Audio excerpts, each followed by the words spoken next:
بسم اللہ الرحمن الرحیم۔ السلام علیکم ورحمۃ اللہ۔ امام احمد ابن حنبل رحمۃ اللہ علیہ کی اپنے بیٹے کو خوشگوار ازدواجی زندگی کے لیے 10 قیمتی نصیحتیں۔ امام احمد ابن حنبل نے اپنے صاحبزادے کو شادی کی رات 10 نصیحتیں فرمائیں۔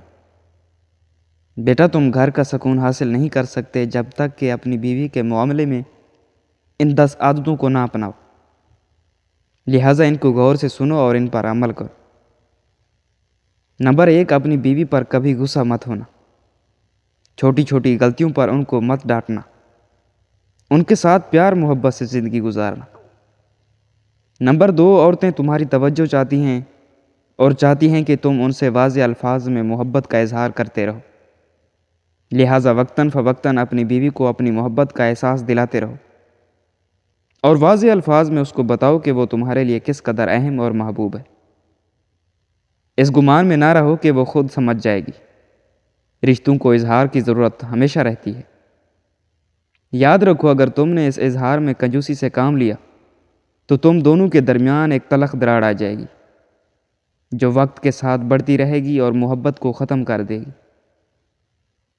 نمبر 3، عورتوں کو سخت مزاج اور ضرورت سے زیادہ محتاط مردوں سے کوفت ہوتی ہے، لیکن وہ نرم مزاج مرد کی نرمی کا بے جا فائدہ اٹھانا بھی جانتی ہیں، لہٰذا ان دونوں صفات میں اعتدال سے کام لینا تاکہ گھر میں توازن قائم رہے اور تم دونوں کو ذہنی سکون حاصل ہو۔ نمبر 4، عورتیں اپنے شوہر سے وہی توقع رکھتی ہیں جو شوہر اپنی بیوی سے رکھتا ہے، یعنی عزت، محبت بھری باتیں، ظاہری جمال، صاف ستھرا لباس اور خوشبودار جسم، لہٰذا ہمیشہ اس کا خیال رکھنا۔ نمبر 5، یاد رکھو، گھر کی 4 دیواری عورت کی سلطنت ہے۔ جب وہ وہاں ہوتی ہے تو گویا اپنی مملکت کے تخت پر بیٹھی ہوتی ہے۔ اس کی اس سلطنت میں بے جا مداخلت ہرگز نہ کرنا اور اس کو تخت چھیننے کی کوشش نہ کرنا۔ جس حد تک ممکن ہو گھر کے معاملات اس کے سپرد کرنا اور اس میں تصرف کی اس کو آزادی دینا۔ نمبر 6، ہر بیوی اپنے شوہر سے محبت کرنا چاہتی ہے، لیکن یاد رکھو اس کے اپنے ماں باپ، بہن بھائی اور دیگر گھر والے بھی ہیں جن سے وہ لا تعلق نہیں ہو سکتی اور نہ ہی اس سے ایسی توقع جائز ہے، لہٰذا کبھی بھی اپنے اور اس کے گھر والوں کے درمیان مقابلے کی صورت پیدا نہ ہونے دینا، کیونکہ اگر اس نے مجبوراً تمہاری خاطر اپنے گھر والوں کو چھوڑ بھی دیا تب بھی وہ بے چین رہے گی اور یہ بے چینی بالآخر تم سے اسے دور کر دے گی۔ نمبر 7، بلا شبہ عورت ٹیڑھی پسلی سے پیدا کی گئی ہے اور اسی میں اس کا حسن بھی ہے، یہ ہرگز کوئی نقص نہیں، وہ ایسے ہی اچھی لگتی ہے، لہٰذا اس کے ٹیڑھے پن سے فائدہ اٹھاؤ اور اس کے اس حسن سے لطف اندوز ہو۔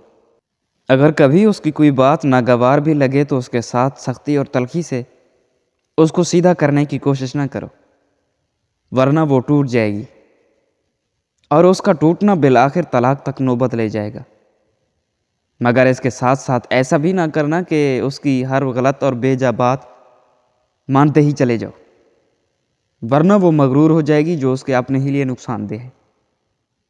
لہٰذا معتدل مزاج رہنا اور حکمت سے معاملات کو چلانا۔ نمبر 8، شوہر کی ناقدری اور ناشکری اکثر عورتوں کی فطرت میں ہوتی ہے۔ اگر ساری عمر بھی اس پر نوازشیں کرتے رہو لیکن کبھی کوئی کمی رہ گئی تو وہ یہی کہے گی، تم نے میری کون سی بات سنی ہے آج تک؟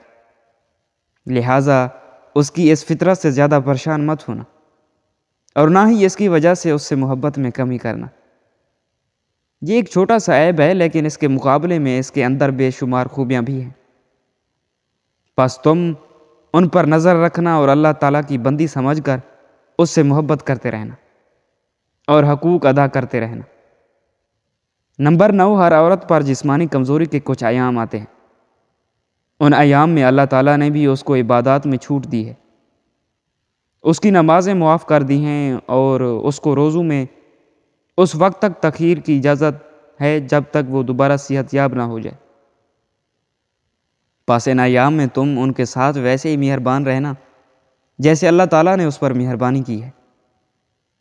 جس طرح اللہ تعالیٰ نے اس پر سے عبادات ہٹا لی ویسے ہی تم بھی ان ایام میں اس کی کمزوری کا لحاظ رکھتے ہوئے اس کی ذمہ داریوں میں کمی کر دینا اس کے کام کاج میں مدد کرنا اور اس کے لیے سہولت پیدا کرنا۔ نمبر 10، آخر میں بس یہ یاد رکھو کہ تمہاری بیوی نکاح کی رسی سے تمہارے ساتھ باندھی گئی ہے، جس کی گرہ تمہارے ہاتھ میں رکھی ہے۔ اس کے بارے میں اللہ تعالیٰ تم سے سوال کرے گا، بس اس کے ساتھ انتہائی رحم و کرم کا معاملہ کرنا۔ اللہ تعالیٰ ہم سب کو اس پر عمل کرنے کی توفیق عطا فرمائے، آمین۔